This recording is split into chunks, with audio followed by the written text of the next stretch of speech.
A major setback for President Trump. 3 judges ruling that a case about Trump cashing in on the Oval Office can go ahead. A case that could have significant implications for impeachment. The lawsuit argues that businesses in Washington, D.C. are being hurt by foreign governments choosing to stay at Trump's properties over other places. And the judges issued a powerful statement. Quote, the president's establishments offer government patrons something that plaintiffs cannot. The opportunity by enriching the president to obtain favorable governmental treatment from the president and the executive branch. There it is in black and white. Spending time at Trump properties enriches Trump personally and allows people to try to get favorable treatment from the president of the United States. And today, Trump's son lied about the facts. Are you guys benefiting financially from the president holding office? It's ridiculous. I mean, first of all, he's not involved at all with that things. Well, that answer is ridiculous. The facts? Just take the Trump International Hotel. Trump is benefiting financially from being president. And yes, Trump is involved. He's getting money right now, as I read this to you, from Trump's properties. Financial disclosures show that Trump personally took in $40 million from his Washington, D.C. hotel alone last year. And the consumer advocacy group Public Citizen dug through the financial disclosures that we actually have from Trump. And the results were damning. Because what they found is that Trump removed his name as the owner of more than 500 assets once he became president. Trump can point to his 2017 disclosure and say, I'm no longer listed as an owner, right? And he'd be right on paper. But not in fact.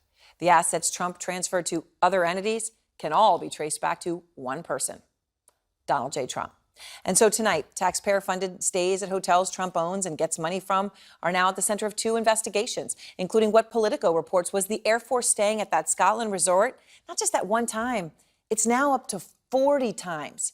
It doesn't look good. It may violate the Constitution. But when Secretary of State Mike Pompeo made an appearance at a conservative group's function today, held shockingly at Trump's hotel, he made light of the crucial clause in the United States Constitution, which is designed to stop a president of the United States from personally using the office for money. I look around, this is such a beautiful hotel. The guy who owns it must be going to be successful somewhere along the way. That was for the Washington Post, in case they're in the back. We have another story this morning that hits very close to home for us. Earlier this year, CNN contributor Wajahat Ali learned that his now 3-year-old daughter, Nuseba, has stage 4 liver cancer. 2 weeks ago, they found a donor. But then elation turned to heartbreak. The surgery was scheduled for this week, but it was canceled because the surgeon found a complication at the last second with the donor. So now doctors are searching for another donor, and Wajahat Ali joins me now. I'm so sorry your family's going through this ordeal.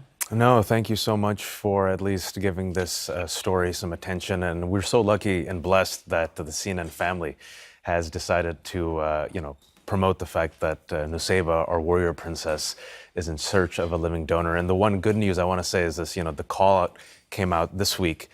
Jake Tapper was great. His team was great. They promoted it. John promoted it yesterday. And so many people from around the world have messaged me. I mean, complete strangers who said, we're rooting for your little girl. We've signed up to be donors. We're hoping for the best. So, I mean, in this political climate, this is, most people have the capacity for goodness and decency. And I just want people to kind of reflect on that for a moment. I really appreciate that reminder. I mean, I think that we all feel that way, that at our lowest moments, humanity does surround us and lift us up. And it is so important to remember that. But there are so many highs and lows when you're going through a medical ordeal like this, particularly of a child. And so you had great hope that this week she had found a donor. And then what happened? What was the complication? God, this anonymous donor who had never met my daughter, who was an acquaintance of mine out of state, said, I signed up. Her entire family was ready to go. And we found out at the last second, the doctor said, I see a complication. It's too high risk. I have to cancel it. And it was a gut punch. But of course, you sit back with perspective and say, it's a long-term game. Maybe there's a blessing in this, but you start from scratch. And Georgetown said, we need someone, O blood type, 18 to 55. They still have the surgery scheduled for next week. So if anyone... So they're confident that they will be able to find someone with O blood type, 18 to 55 by next week. Yeah, by next week. And the liver grows back, so that's the beauty of this is people don't realize that you can be a living donor. You can save people's lives. And specifically with the liver, if you're an adult, they take a piece of the liver. Within 4 to 6 weeks, you're back on your feet. The liver grows back. But that small piece of liver that they take away saves the life of a baby. So we're hoping that someone steps up. They have a whole bunch of applicants, and they're going to tell us hopefully by next week. And the thing is, with cancer, cancer is a remorseless, relentless beast. It plays for all the marbles. It's an SOB.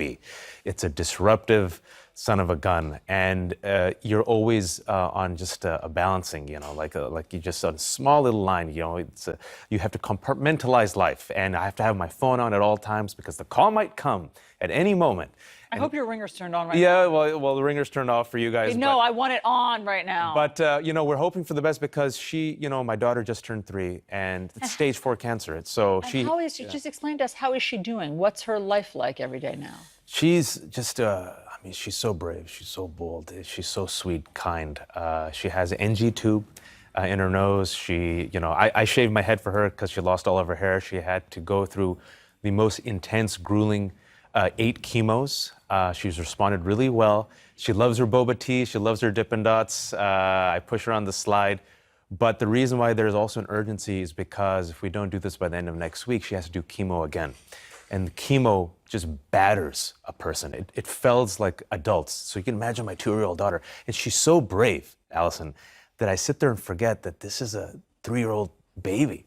And so we hope to do it by next week because if it doesn't happen and she does chemo again, that pushes it back next month. God knows what happens. So we're grateful, we're hopeful, we take it day by day. And with cancer, anyone who's been through cancer, every day has its new challenges, every day has its unique victories. You take it day by day, step by step.